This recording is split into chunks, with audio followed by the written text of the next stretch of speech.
Pemerintah melalui Kementerian Ketenagakerjaan menyatakan akan segera mengeluarkan regulasi terkait upah minimum.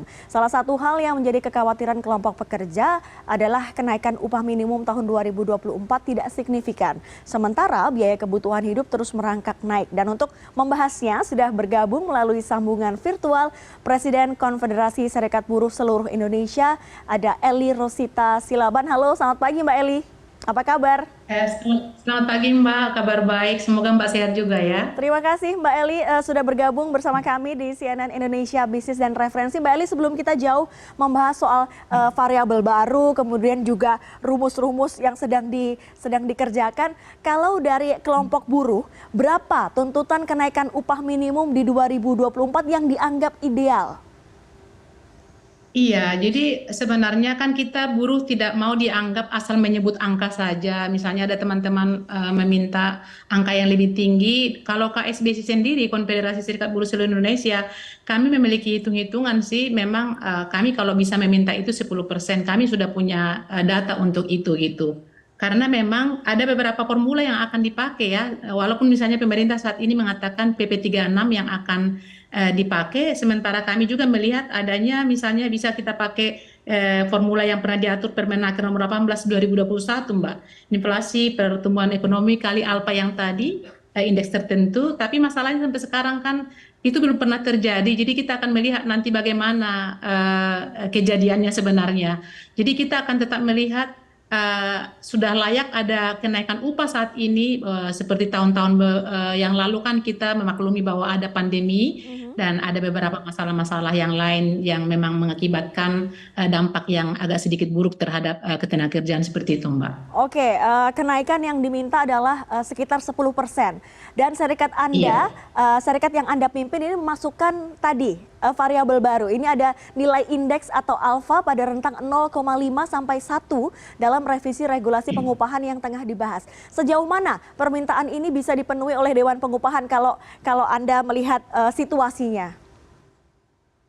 Satu ya, misalnya memang itu yang kita sayangkan. Kalau dulu kan kita mengambil peran untuk menentukan ya. Saat ini memang agak sedikit perannya lebih dieliminir gitu. Jadi memang Dewan Pengupahan dan pemerintah dan saya rasa pengusaha juga akhir-akhir ini kan sudah pernah bertemu, tapi belum mencapai titik temu Mbak sampai saat ini gitu. Jadi sementara Serikat Buruh juga memang tuntutannya juga tidak satu gitu ya, tidak bersama-sama kita tiba di angka ini dengan data yang disiapkan seperti itu gitu. Jadi alangkah baiknya memang supaya tidak menjadi konflik terus-menerus, ada penolakan-penolakan dan tidak pelaksanaan implementasi soal pengupahan nanti jadi bermasalah di lapangan, diselesaikan saat ini gitu sebelum diputus. Kalau tidak salah diputus tanggal 21 November dan itu pas hari Minggu lagi gitu Pak.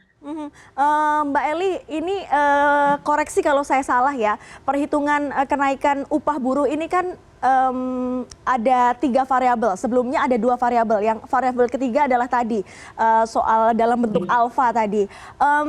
Ya. Sebenarnya kalau dari kalangan buruh sendiri menyetujui tidak penambahan variabel penghitungan ini? Jadi dulu kan kita sudah hampir sepakat Mbak soal pertumbuhan ekonomi dan inflasi ya, tapi ini kan baru pertama sekali terjadi indeks tertentu ini. Memang kita nggak tahu ini dari mana ya, ini alfa. Memang agak jadi jelimet hitung-hitungannya seperti itu. Nah, karena ini juga didasarkan kepada masing-masing pertumbuhan ekonomi di daerah ya.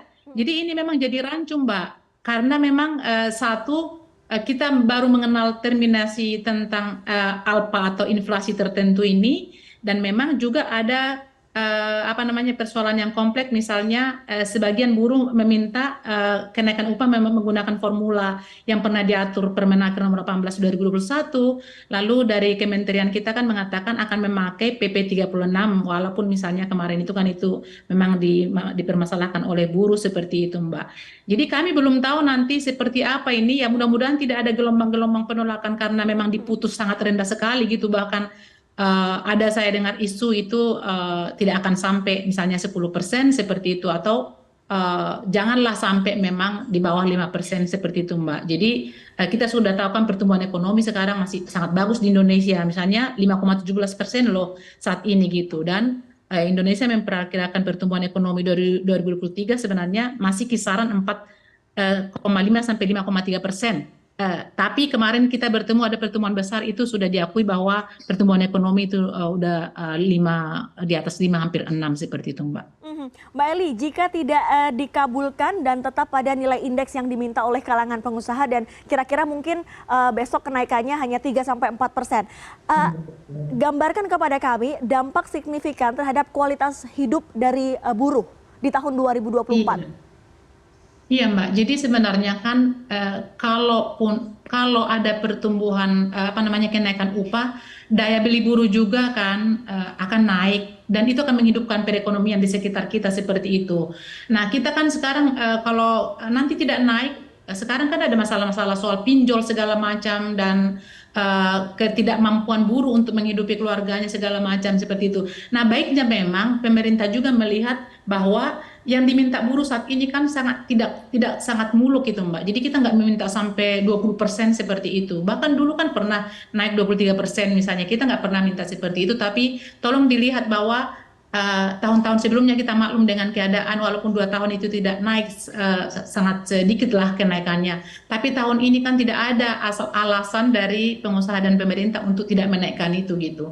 Kita berharap misalnya nanti itu fix. Ya, soal penolakan-penolakan itu kan pasti ada yang tidak puas gitu, apalagi permintaan mereka memang di atas rata-rata yang diminta oleh buruh. Tapi kami memohon dengan sangat untuk pengusaha, karena kami melihat tidak ada dampak yang sangat signifikan yang disebabkan oleh perang-perang di luar sana untuk produksi-produksi dalam negeri, itu mohon dilihat permintaan buruh. Supaya iklim investasi kita juga bagus, misalnya dilihat investor, dilihat masyarakat juga tidak ada penolakan-penolakan atau hanya sedikit riak-riak untuk ketidakpuasan. Tapi kami berharap tahun ini pemerintah bisa mencapai sampai di angka 10% dan pengusaha Mbak, seperti itu.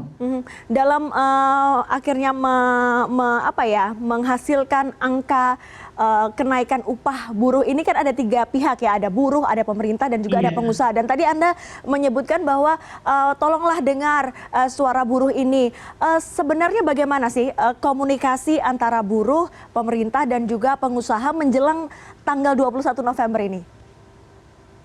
Sebenarnya mereka melakukan pertemuan-pertemuan ya Mbak ya, cuma memang sejauh ini kita lihat tidak ada titik temu seperti itu. Ya seperti biasalah, buruh kan permintaannya misalnya di angka begini, lalu pemerintah dengan angka-angka yang melalui statistik segala macam dan mendengar beberapa pihak menentukan, oh kami berdasarkan inflasi, pertumbuhan ekonomi dan indeks tertentu, lalu pengusaha mengatakan, ya kalau produktif kenapa tidak kita naikkan seperti itu. Tapi siapa yang bisa menilai soal produktivitas ini kan? Misalnya saya bisa menyoroti kalau mereka menjadi anggota serikat buruh, kita tahu bahwa ada keluhan-keluhan mereka produktivitasnya sangat tinggi. Tapi mereka-mereka yang tidak disentuh oleh serikat buruh kan kita tidak tahu. Nah, ini yang sebenarnya kita terbuka saja seperti itu. Marilah mengaku kalau misalnya pengusaha itu atau perusahaan itu memang produksinya naik segala macam, kan tidak ada alasan mereka untuk tidak menaikkan upah. Jadi memang pertemuan itu ada dan itu kita anggap bagus ya, karena kalau tidak berkomunikasi apa yang akan bisa dilakukan mereka terhadap masalah-masalah, apalagi ini tiap tahun kita lakukan soal kenaikan upah. Cuma tidak ada titik temu sampai sekarang. Seperti yang saya katakan tadi, sebagian kita mengatakan bahwa kita harus memakai formula nomor 18 tahun 2021, lalu pemerintah sudah mengatakan PP 36 seperti itu Mbak. Nah PP 36 inilah yang hal baru yang kami tahu karena memang menggunakan indeks tertentu itu, yaitu ALPA yang kemarin gitu Mbak. Mbak Eli, kalau tidak ada titik temu, kemudian juga komunikasinya tidak begitu oke, tidak begitu lancar, bisa menjembatani komunikasi antara buruh dan juga pengusaha, akankah buruh melakukan demonstrasi atau penyampaian pendapat? Ya, saya kira sebelum demonstrasi baiknya memang komunikasi terbuka dan dialog ya, supaya ada titik temu. Ya soal aksi-aksi itu Mbak sudah tahu pasti itu akan terjadi ya, bukan dari kami, bukan dari yang lain, tapi akan ada yang terjadi gitu. Barangkali juga teman-teman kita di daerah yang merasa tidak sangat puas menerima keputusan upahnya, apalagi kan ini kan nanti berbeda-beda soal pengupahannya. Ada yang memang memanfaatkan ini situasi politik dan akan menaikkan itu. Nah, itu juga kan agak ditunggu serikat buruh sekarang. Jadi itu jangan sampai menjebak juga kita semua gitu, karena akan bermain ini nanti. Jadi pengusaha dan pemerintah harus melihat ini sebagai sebuah peluang nanti yang bisa memenangkan buruh gitu. Jadi lebih bagus sebenarnya kita tentukan, karena ini adalah hak kita tripartit gitu ya. Jadi kita yang menentukan, jangan tidak politik-politik seperti itu. Nah, misalnya kan di daerah-daerah nanti kan akan berbeda banget, Mbak. Misalnya upah di Jakarta dan daerah tertentu. Nah, para calon-calon yang akan maju nanti akan menggunakan itu sebagai kampanye untuk mau dipilih seperti itu. Nah, kalau kita sih melihat misalnya ada di sini saya catat menghitung upah minimum kabupaten kota, inflasi menggunakan tingkat provinsi, tapi pertumbuhan ekonomi menggunakan tingkat kabupaten kota. Kan ini kontradiksi, Mbak. Dan ini sebenarnya menjadi persoalan. Ada beberapa kabupaten kota yang inflasinya tinggi, tapi ada juga yang tidak memiliki inflasi. Seharusnya untuk UMK menggunakan inflasi kabupaten kota, bagi yang memiliki inflasi, tapi kabupaten kota yang tidak memiliki inflasi baru menggunakan inflasi provinsi. Jadi bukan dibuat sama rata gitu. Nah, indeks tertentu itu, Mbak, yang disimbolkan dengan alpha, rentang yang ditentukan dalam rancangan RPP ini dari 0,1 sampai dengan 0,3, menurut KSBS itu terlalu rendah. Seharusnya apabila tujuan untuk mendorong daya beli, rentang alpha yang ideal antara 0,5 sampai dengan 1. Jadi itu pertambahan dari pertumbuhan ekonomi, inflasi, dan indeks tertentu itu kami meminta memang antara 0,5 sampai dengan 1, Mbak, bukan seperti yang dikatakan oleh pemerintah sekarang itu 0,1 sampai 0,3 seperti itu, Mbak.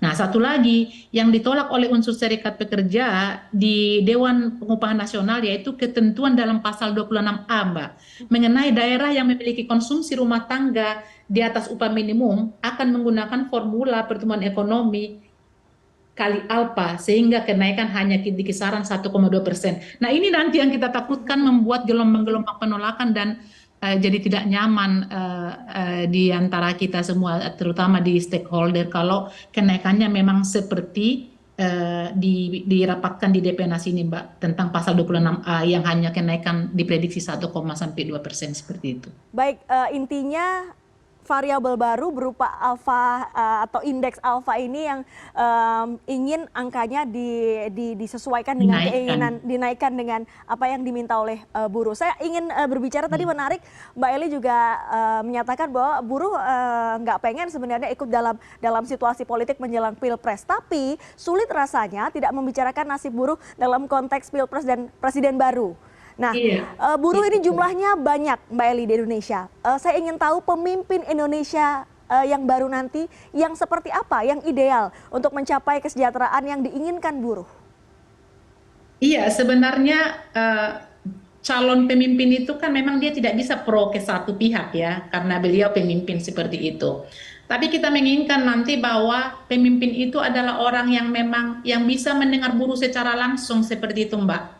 Jadi dia harus pernah berkomunikasi kenapa buruh ini selalu melakukan aksi-aksi penolakan, terutama setiap tahun. Ini kan jadi agenda tahunan kita kan, seperti perayaan Natal misalnya. Jadi ini jadi ditunggu-tunggu buruh, bagaimana upahnya dan kapan kita aksi. Nah, kita sebenarnya tidak mau seperti itu. Saya sudah berpikir bahwa pemerintah yang akan datang adalah memang benar-benar yang memakai para ahli-ahli ekonominya untuk menghitung sebenarnya yang layak kenaikan upah itu seperti apa, dan memang melibatkan stakeholder. Nah, sekarang kan, Mbak, yang kami soroti di pemerintah adalah kadang-kadang mereka melakukan sebuah kajian atau polisi atau sebuah regulasi atau undang-undang setelah sudah jadi baru konsultasi sama kita, itu pun setelah kita protes gitu. Jadi tidak pernah misalnya konsultasi dulu, partisipasinya, kolaborasi segala macam. Jadi kita hanya diminta untuk seperti menyetujui, makanya terjadi kisru-kisru sebenarnya seperti itu. Nah, kami berharap siapapun nanti yang akan menjadi pemimpin negara Indonesia, beliau ini adalah orang yang mau memang mengajak buruh berbicara. Jadi mengajak buruh berbicara gitu. Ini nggak pernah kita lihat sebelumnya.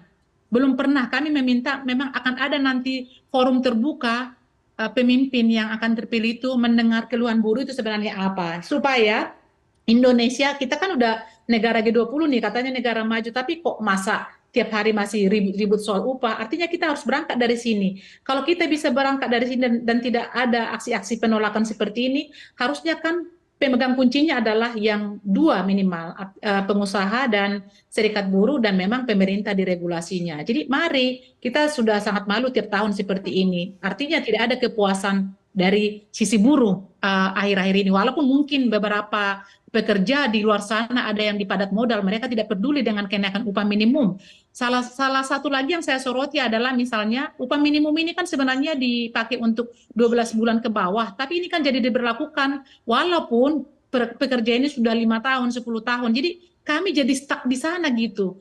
Bagaimana mungkin kita bisa meminta kenaikan upah sementara upah minimum ini juga tidak dilaksanakan seperti yang ada di regulasi. Bahkan ada juga upah kesepakatan nanti misalnya naik 5%, nanti ada antara pengusaha tertentu dengan buruhnya akan mengatakan, oke, kalau kamu tidak mau di 3%, kami akan relokasi, kami akan pindah kemana-mana segala macam. Nah, buruh kan kalau diancam seperti itu kan mereka ketakutan seperti itu, Mbak. Jadi implementasi untuk upah minimum aja jadi masalah sama kita dan masih ada godaan-godaan untuk di bawah itu pakatan segala macam. Baik, terima kasih Mbak Eli Rosita Silaban, Presiden Konfederasi Serikat Buruh Seluruh Indonesia sudah bergabung bersama kami pada pagi hari ini. Semoga apa yang diinginkan yang tadi soal variabel baru dalam menghitung pengupahan ini bisa win-win begitu. Terima kasih Mbak Eli, semoga sehat selalu. Ya, sedikit lagi 1 menit. Jadi teman-teman pekerja dan buruh jangan pernah membenci kita karena memang kalau kami juga bereaksi untuk kenaikan upah yang sangat signifikan, kalau itu naikkan otomatis semua pekerja yang dibayar ya, semua pekerja yang masih punya majikan itu akan naik dengan sendirinya. Jadi tolong kita didukung perjuangannya. Terima kasih Mbak Baik, sudah terima mengundang kasih. kita. Terima kasih Mbak Eli, terima kasih.